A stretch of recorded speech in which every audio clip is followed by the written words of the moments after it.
All right. I just went to a whirlwind of troubleshooting.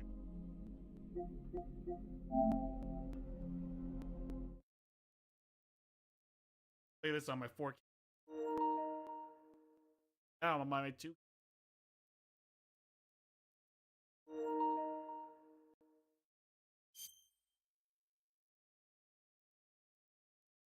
I like David Hayter.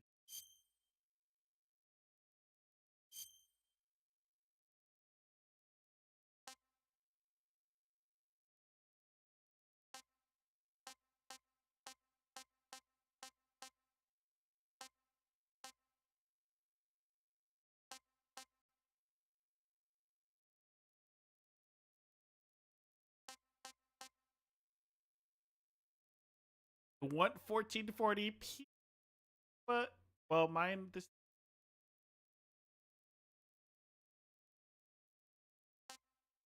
I can't do 30.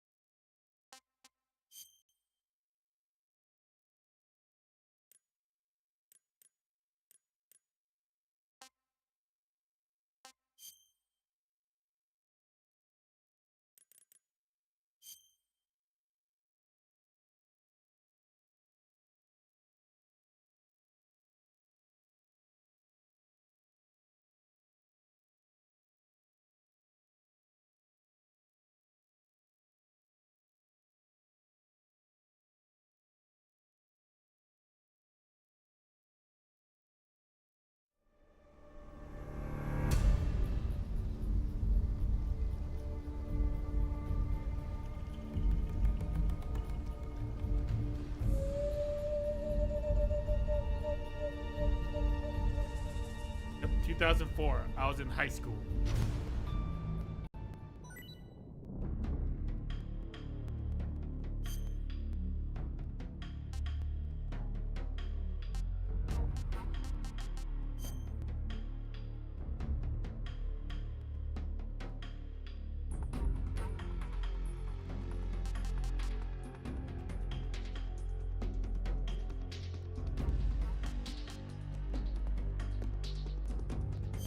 I played most of them.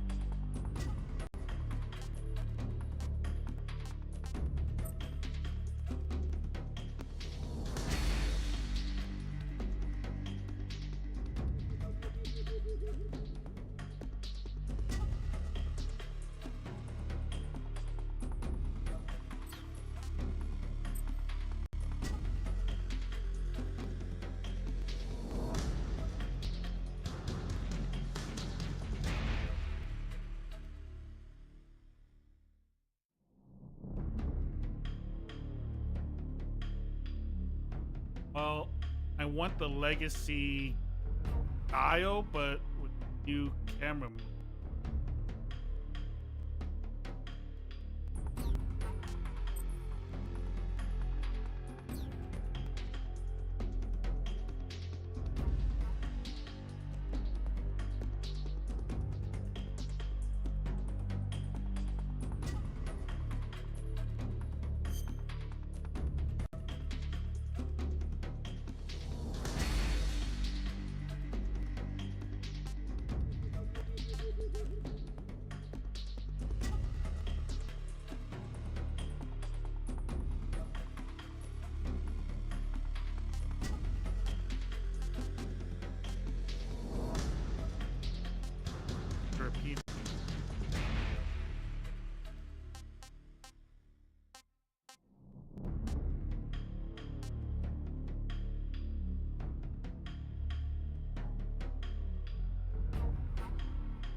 After the end of World War II, the world was split into two, East and West.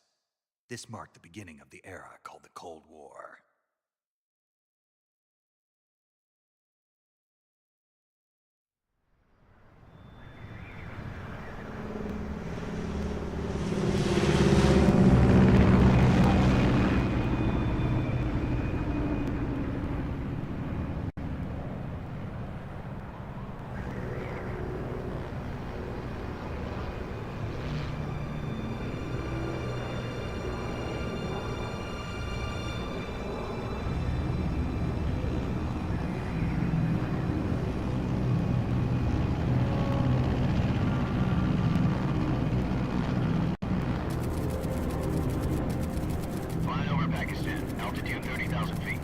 Approaching Soviet airspace. 20 minutes to drop off. Commencing internal depressurization. Equipment check. Arm main parachute. All right. Ready to go. Drop zone still showing a high pressure mass. Cav okay. Good. We've got high visibility.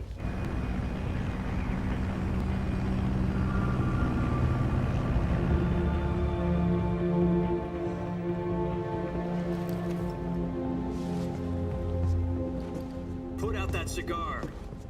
Connecting oxygen hose to interior connector. Put on your mask.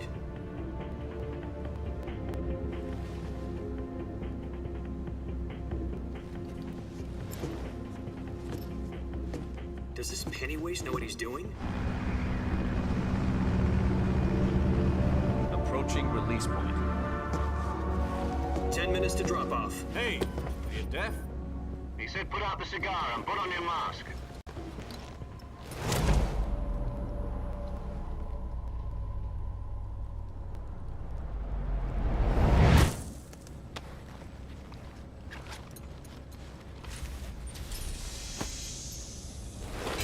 Depressurization complete. Checking oxygen supply.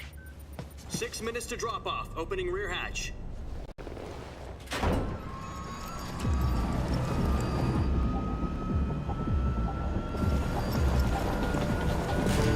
Sunrise.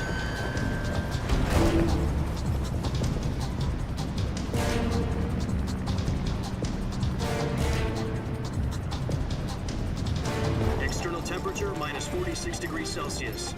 2 minutes to drop off. Stand up. You'll be falling at 130 miles per hour. Try not to get frostbite from the wind chill. 1 minute to drop off. Move to the rear. Activate the air bottle. This is one for the history books. The world's first halo jump. 10 seconds to drop off. Stand by. Status okay. All green. Prepare for drop off. Countdown. 5, 4, 3, 2, 1. Spread your wings And fly. God be with you.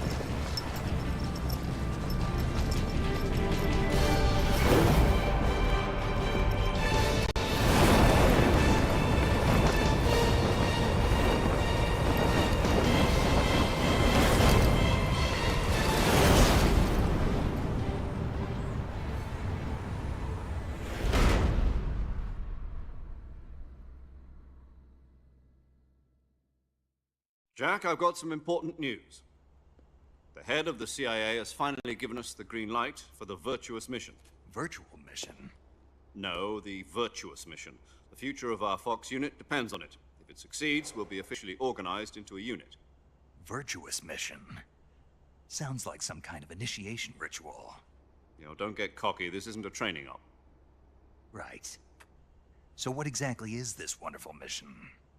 Well, about 2 years ago, a certain Soviet scientist requested asylum in the West through one of our moles. His name is Nikolai Stepanovich Sokolov. He's head of the OKB 754 Design Bureau, one of the Soviets' top-secret weapon research facilities, and the East's foremost expert on weapons development. Sokolov? Isn't he that famous rocket scientist? The very same. On April the 12th, 1961, the Soviets achieved the first manned spaceflight in history. The Earth was blue, but there was no God. Well spoken. The rocket that carried Yuri Gagarin into orbit was the A-1, known as the Vostok rocket. Sokolov is said to be the man most responsible for the multi-engine cluster used in that rocket. After Gagarin's flight, Sokolov left rocket development to become the head of the newly established Design Bureau. From a lowly technician to head of a design bureau, that's quite a success story, so why do you want to defect? It seems he'd become afraid of his own creations. Afraid? Call it a crisis of conscience. And for that, he left his country and his family behind and went over the fence? Not exactly. One of his conditions was that his family was also to be taken safely to the west. We used a mole to get the family out first and succeeded in sneaking Sokolov over the Berlin Wall shortly afterwards. I was the one who conducted the operation. The security on the eastern side was still full of holes back then. Then what? We got Sokolov over in one piece, but the whole ordeal had left him exhausted, and we checked him into a hospital in West Berlin. It took him 2 weeks and more than 600 miles to get from the research facility in the Soviet Union to Berlin. He was in no condition to say anything coherent. And it was only a week later that we had something much bigger on our hands. The Cuban Missile Crisis. October the 16th, 1962, President Kennedy received word that the Soviets were in the process of deploying intermediate-range ballistic missiles in Cuba.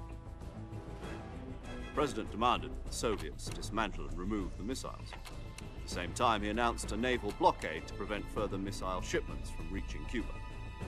But the Soviets didn't back down, instead placing their armed forces on secondary alert. Soviet transport ships carrying missiles continued on course towards Cuba. US and Soviet forces went on alert for an all-out nuclear war. Frantic negotiations were conducted through the UN's Emergency Security Council and unofficial channels to end the hair-trigger standoff. Finally, on October the 28th, the Soviet Union agreed to remove its missiles from Cuba.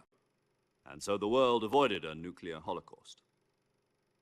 But in order to get the Soviets to pull their missiles out, we had to make a deal. You mean the one where the US agreed to remove its IRBMs from Turkey? No. The Jupiter IRBMs deployed in Turkey were obsolete, and we were going to get rid of them anyway. They had no strategic value whatsoever to either the US or the Russians. The Turkey deal was a ruse, a cover story that was fed to the other intelligence agencies around the world. So what did the Russians really want? Sokolov. They wanted us to return Sokolov. You mean the Soviets pulled out of Cuba just to get their hands on Sokolov? That's right. What the hell was he working on? At the time, we had no idea. We were running out of time. It was either give up Sokolov or risk full-scale nuclear war. In the end, we had no choice. President Kennedy gave in to Khrushchev's demand. The next day, I got Sokolov out of the hospital, handing him over to agents on the eastern side. Sokolov kept on screaming, "Save me," until he disappeared from my sight. Then a month ago, we received some new information from one of our moles. About Sokolov? Yes.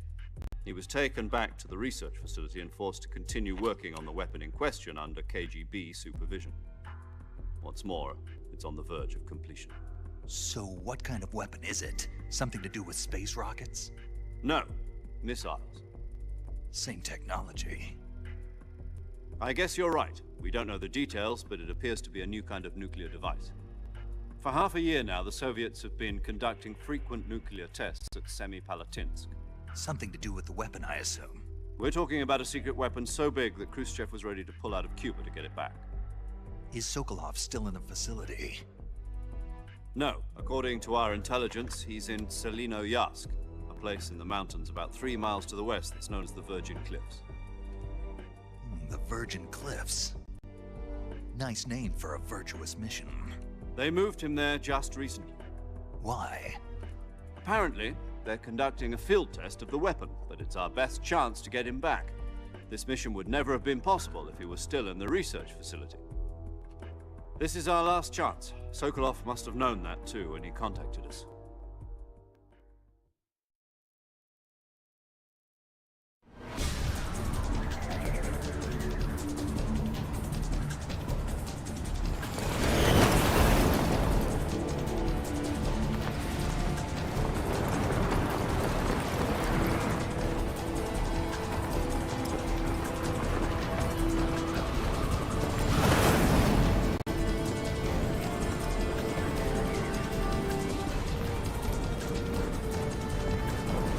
Listen up, Jack.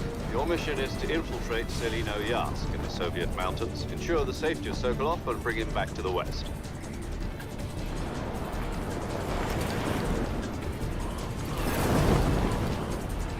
If we don't get Sokolov back before that weapon is complete, we'll be facing a major crisis. The clock is ticking.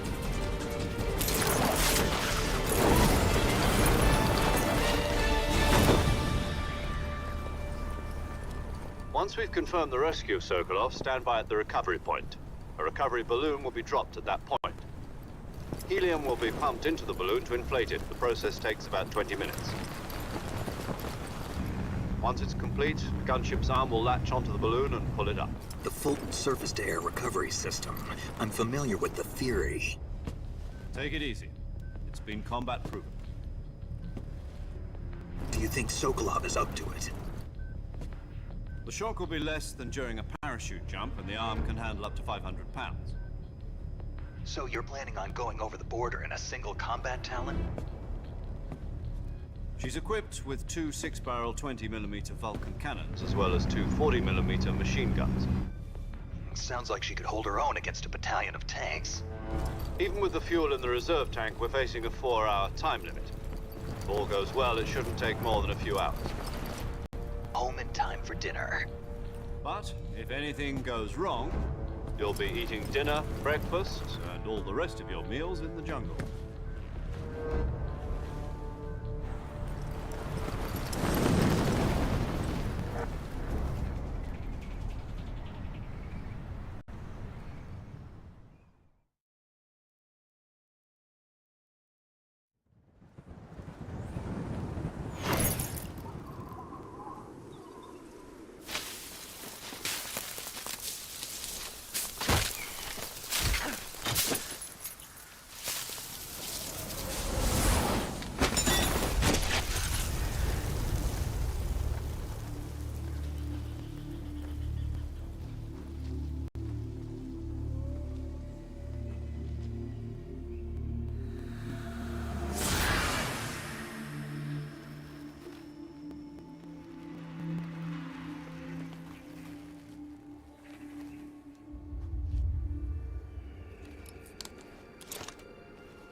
Do you copy?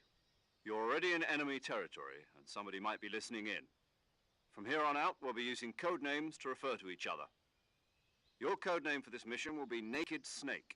I'll be referring to you as Snake from now on. You're not to mention your real name. Snake? What, you don't like snakes? What do you mean? You've eaten one before, haven't you?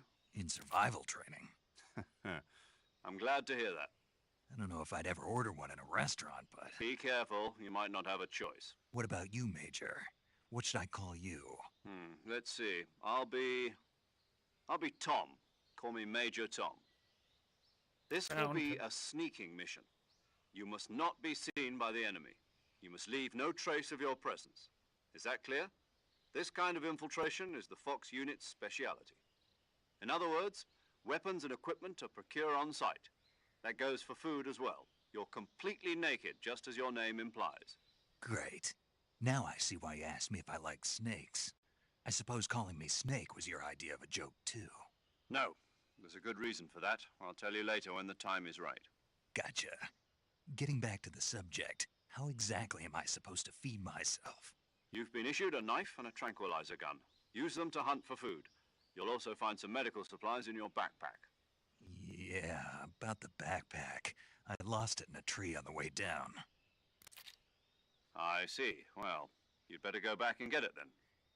You know where it is? No problem. I can see it from here. It's stuck on a branch. To climb a tree, stand in front of a tree that's covered in ivy and press the action button. I'll be monitoring your progress over the radio. We can't risk violating Soviet airspace, but I'll be in the gunship. My frequency is 140.85. I'll give you a call if I need to talk to you. If you need to talk to me, use the send function. Okay, Snake, go get your backpack.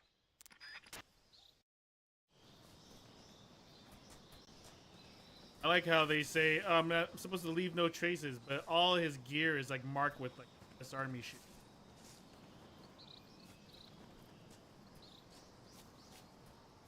Kind of did.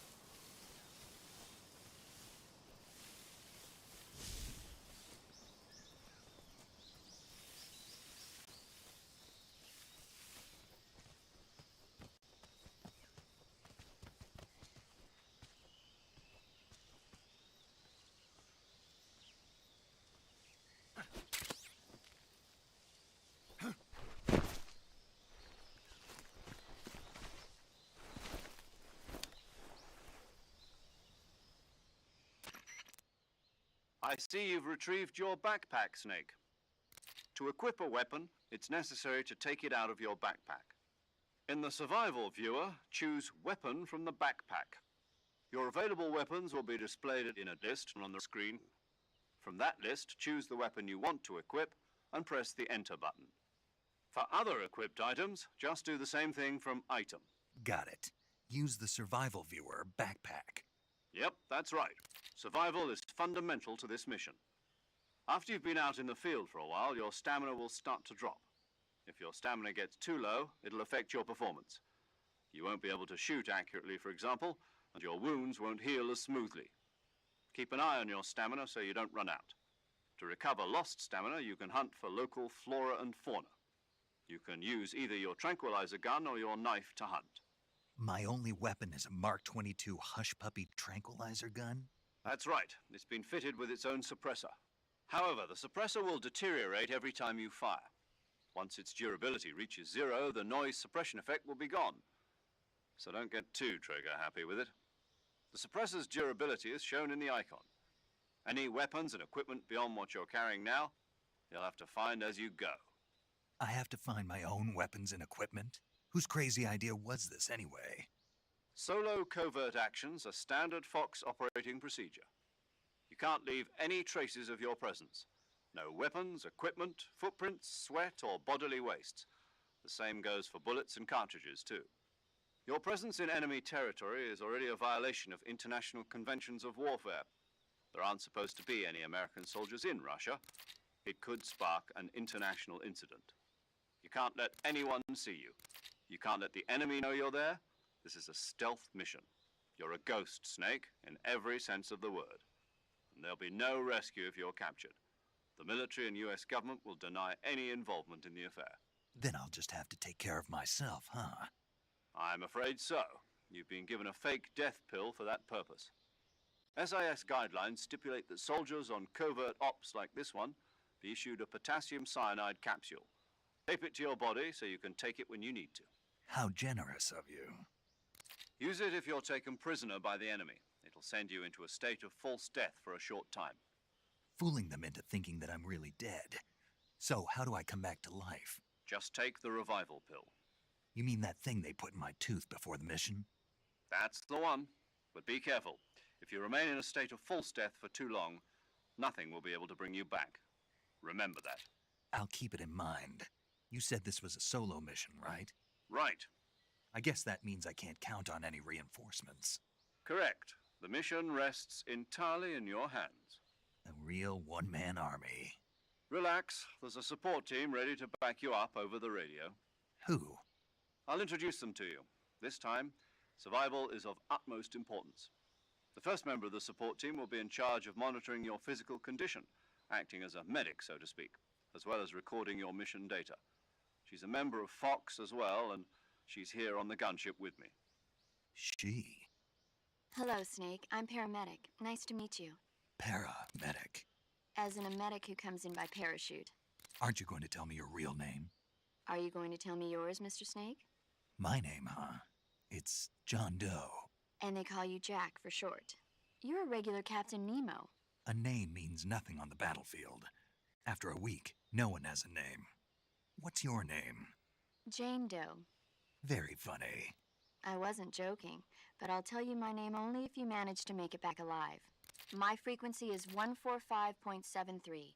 She's also in charge of recording your mission data. Whenever you want to save, send a message over the reserved save frequency, 140.96. So saving lets me record my mission data. That's right. It also records the state of your health. Good to know. There's one more person I want to introduce you to, Snake. Huh? Speaking of snakes, you remember the boss, don't you? A legendary soldier and your mentor. Actually, it was the boss that got the DCI's authorization in the first place.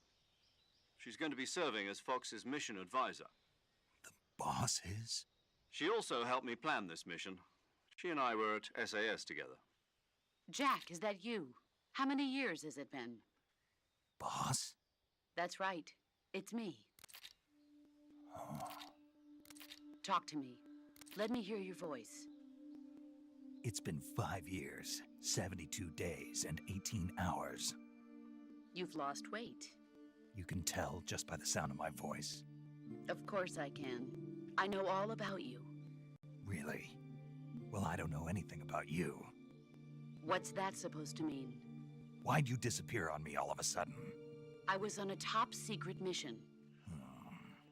You didn't need me anymore. But there were still so many things I wanted you to teach me. No, I taught you everything you needed to know about fighting techniques. I taught you all I could. The rest you needed to learn on your own. Techniques, sure. But what about how to think like a soldier? How to think like a soldier? I can't teach you that. A soldier needs to be strong in spirit, body, and technique. And the only thing you can learn from someone else is technique. In fact, technique doesn't even matter. What's most important is spirit. Spirit and body are like two sides of a single coin. They're the same thing. I can't teach you how to think. You'll just have to figure it out for yourself. Listen to me, Jack. Just because soldiers are on the same side right now doesn't mean they always will be.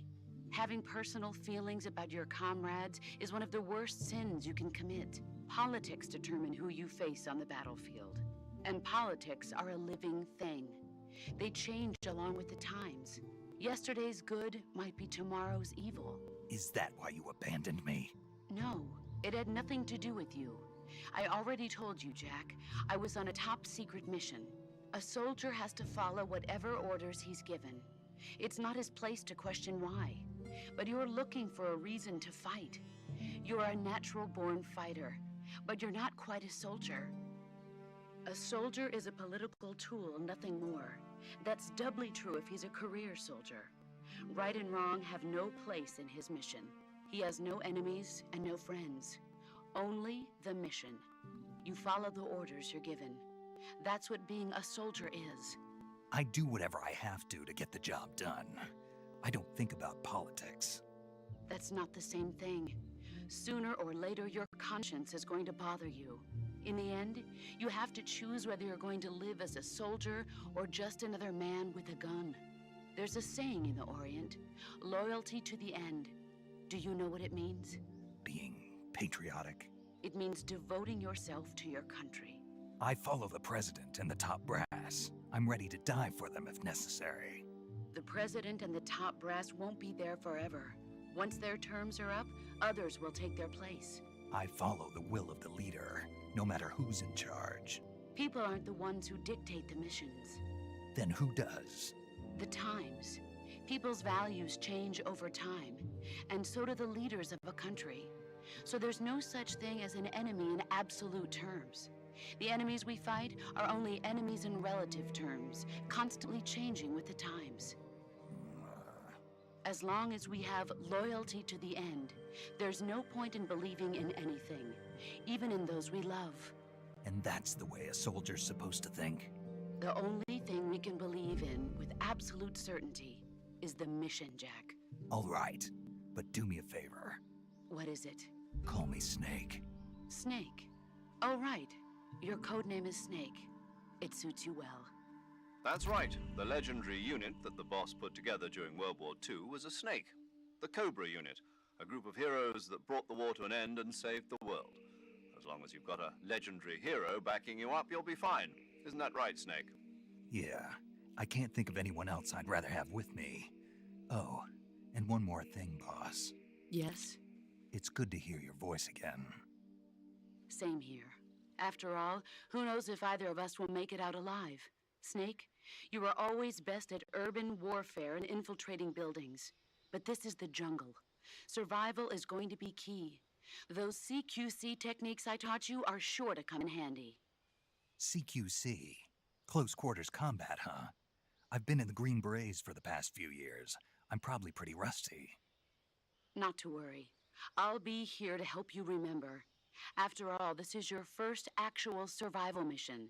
I'll be supporting you over the radio. Where are you, boss? Next to the Major?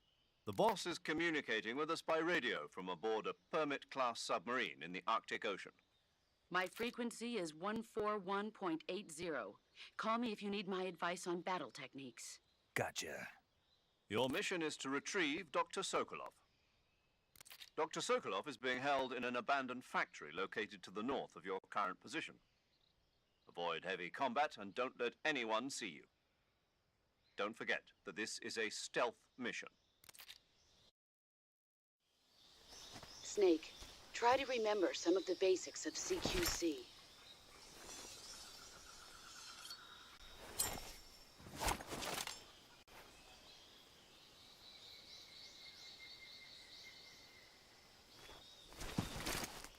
Commencing virtuous mission now. Jesus, that was long.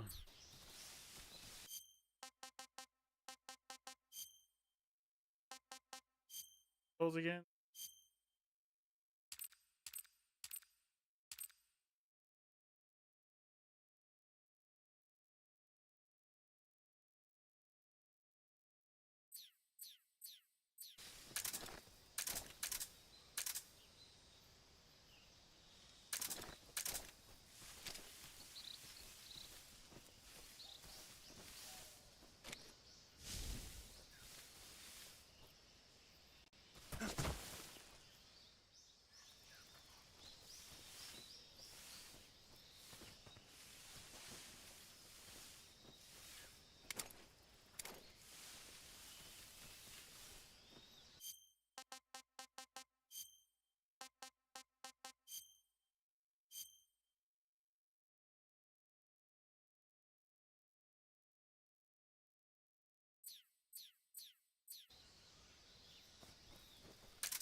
Thank you.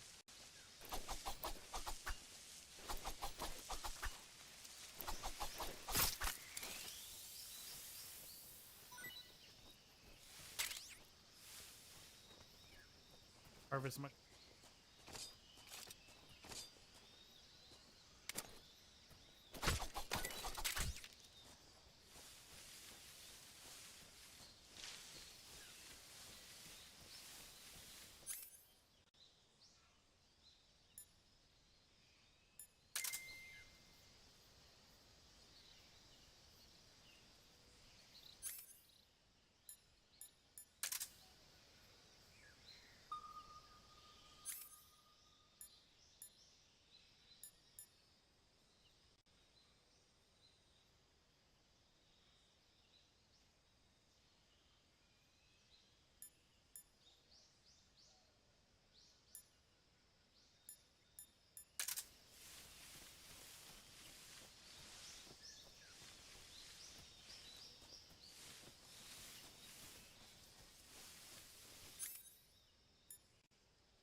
hell hit me?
What did I do?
Ow.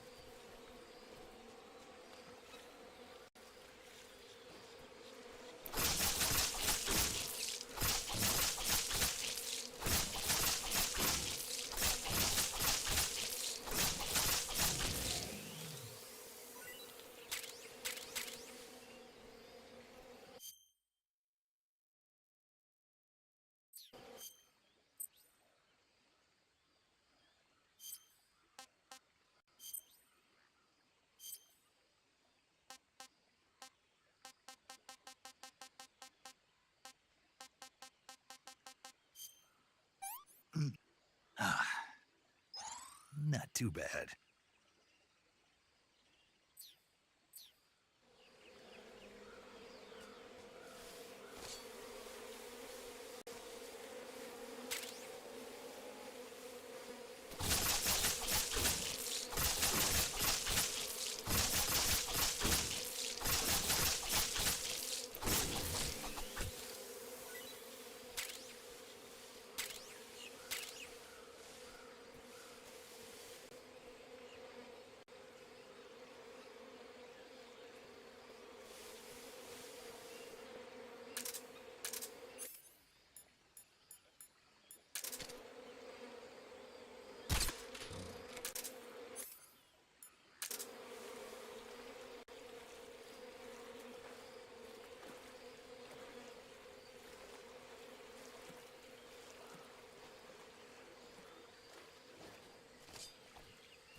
Major, I've spotted 2 enemy soldiers. They're probably KGB troops sent to guard Sokolov. AK-47s and grenades.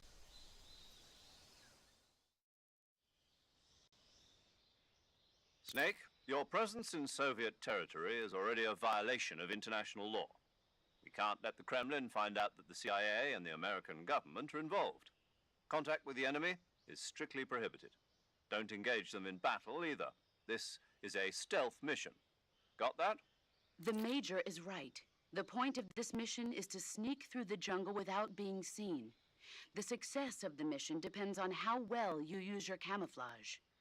Change your camouflage by selecting Camouflage from the Survival Viewer. The Uniform option lets you pick your uniform, while the Face option lets you change your face paint. Choosing camouflage that blends in with your surroundings will help you conceal yourself more effectively.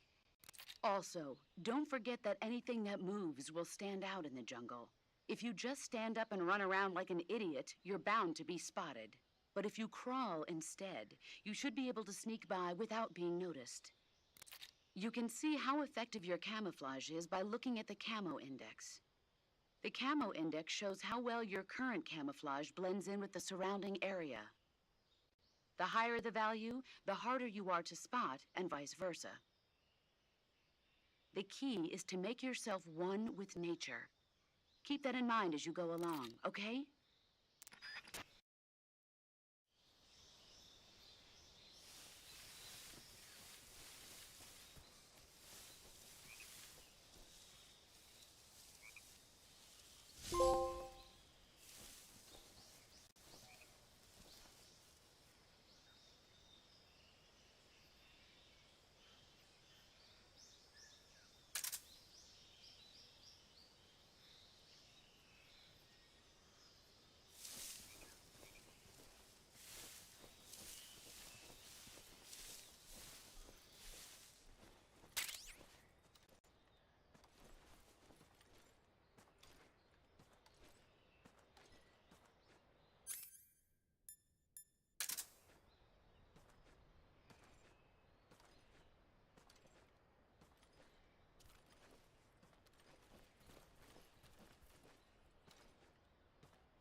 Oh, I can't do that thing yet?